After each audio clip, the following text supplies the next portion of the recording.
The lobby gleamed under cold, sterile lights, every polished surface reflecting the arrogance of power. Glass doors swung open as she walked in, calm but deliberate, heels clicking like a metronome counting down the moments of reckoning. People passed her without notice, or so they thought. But she saw everything. Every glance, every smirk, every whispered judgment. The receptionist, perched behind a mahogany desk, spotted her first. A casual observer would have called it curiosity. But the way her eyes lingered, the smirk that curled before it vanished, said something far darker. She leaned back, arms crossed, the faint scent of cheap perfume clinging to her. "Well, aren't you interesting?" she murmured loud enough for nearby interns to hear.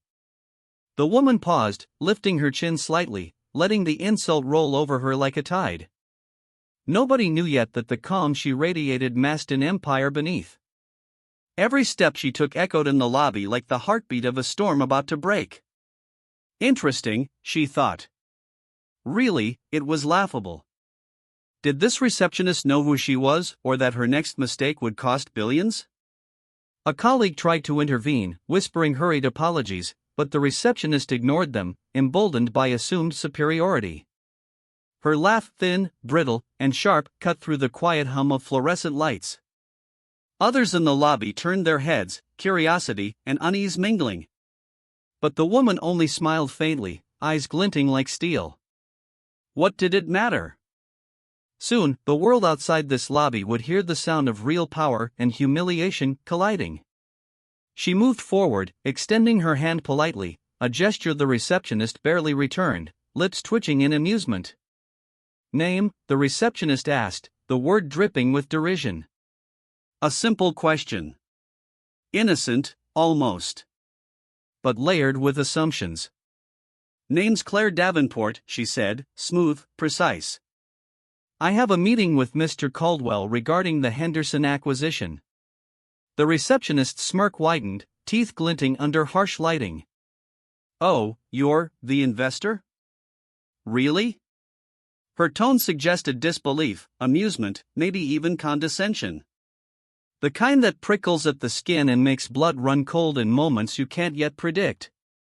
Claire nodded, eyes locked on the receptionist's. Calm. Collected. But inside, the storm had already begun. A printer whirred nearby, and the faint hum of conversation buzzed through the lobby, a soundtrack to humiliation. The receptionist leaned back, spinning slightly in her chair, her posture smug. "Well, I hope you're prepared. Mr. Caldwell doesn't usually see investors without an appointment."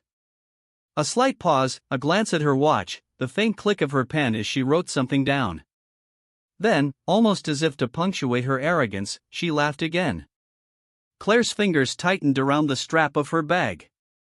Every nerve thrummed with anticipation. She had anticipated this moment, every slight, every dismissive glance. But nothing could have prepared her for the sheer audacity of this woman's cruelty.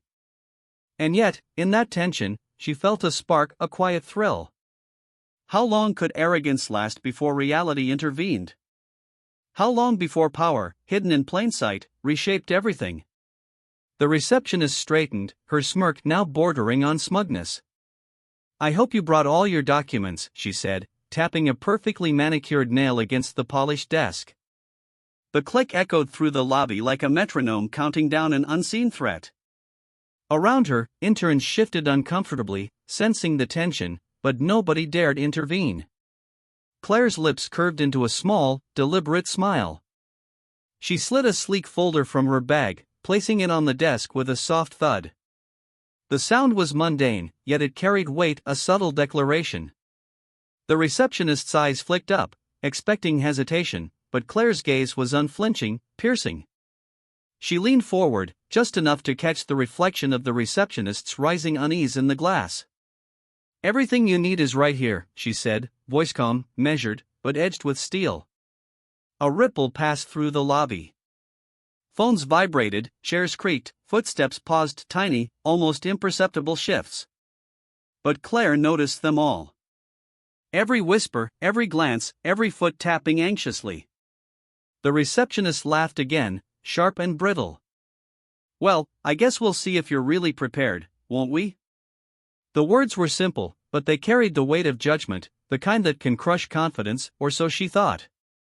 Claire's eyes scanned the lobby subtly, taking in every detail: the faint scuff on the marble, the hum of the air conditioner, the smell of expensive perfume mixed with stale coffee. She noticed the way the receptionist's posture stiffened as the clock ticked closer to the meeting. The arrogance in her smile faltered, just slightly. But the receptionist didn't see it yet. Not really. She was blind to the storm lurking in plain sight. Seconds stretched. The receptionist's laugh cut through them again, loud enough to draw the attention of a passing executive. "Oh, this is going to be fun," she whispered under her breath, leaning back, completely oblivious to the truth. Claire's hand rested lightly on the folder, a calm, silent anchor.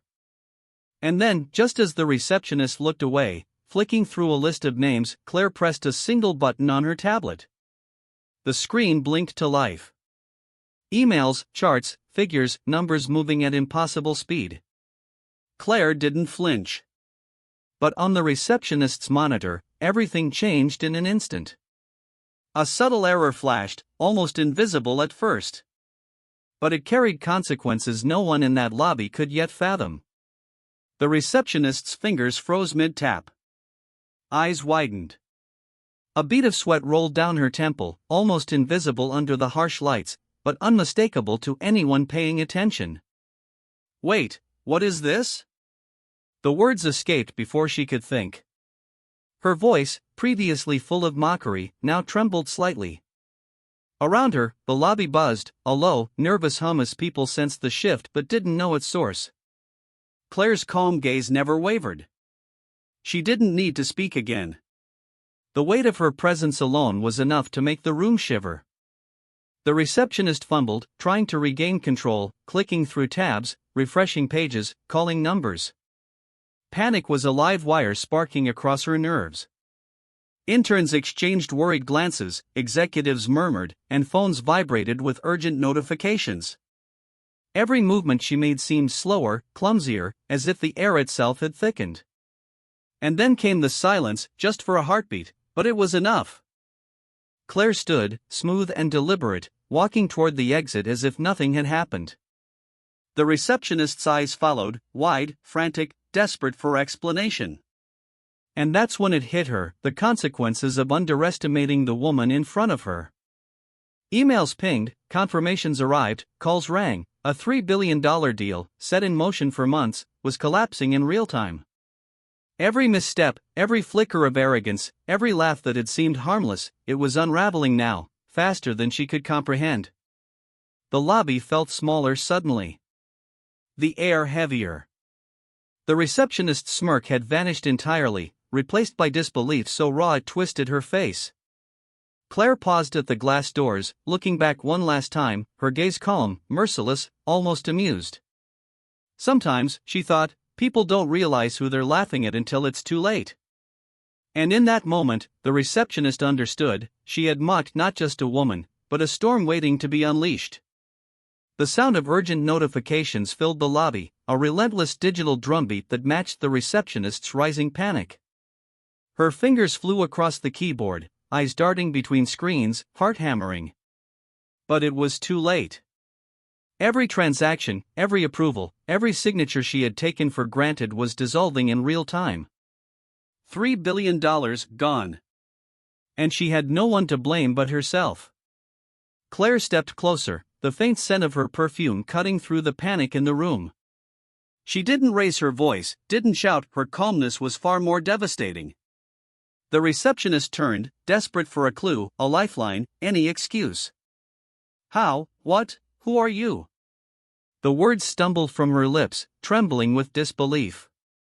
Claire's eyes, cold yet luminous with quiet authority, met hers.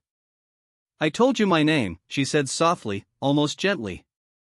"Claire Davenport." The words sank in slowly, horrifyingly. Claire was not just an investor. Not just a visitor. She was the CEO behind the very deal the receptionist had so casually mocked. Every laugh, every condescending glance, every whispered remark in that lobby, it had all been a trap, a mirror showing the consequences of arrogance. And now, the mirror had shattered. Phones rang, executives swarmed, assistants rushed, chaos erupted around them. But Claire remained still, a calm eye in the storm. She watched the receptionist crumble, the smug confidence replaced by shame, disbelief, and terror. People began whispering, murmuring to each other, casting glances that punctured the receptionist's ego. Social media alerts pinged quietly in the background, rumors spreading faster than anyone could stop them. Reputation, authority, credibility gone in minutes. Claire turned slowly toward the exit, each step deliberate, heels echoing like a drumbeat of justice. The lobby fell silent in her wake, except for the faint hum of machines still processing the collapse. The receptionist's face was pale, almost unrecognizable, the weight of what had just happened crushing her posture. A single thought consumed her: I laughed at the wrong woman. Outside, sunlight struck Claire's face as she walked through the revolving doors. The wind carried the faint scent of city streets, coffee, and exhaust, grounding her in a world she already dominated, but a world now aware of her power. She glanced back once, just enough to see the ripple of panic continuing behind her. Then she disappeared into the crowd, leaving only echoes, heels clicking, whispered apologies, stunned murmurs. The lobby remained frozen, a stage of humiliation and consequence. People would talk about this day for weeks. Interns would retell the story in hushed tones. And the receptionist? She would never forget. Every laugh she had thought harmless had cost her billions in seconds. Claire didn't need to gloat, her power spoke for itself. Sometimes, the world only listens after the storm has passed. And yet, as Claire vanished into the city, a question lingered for anyone who had witnessed the scene: how many people like her walk among us, underestimated, unseen, waiting for the moment to reveal their true strength? The answer was simple, terrifying, and impossible to ignore.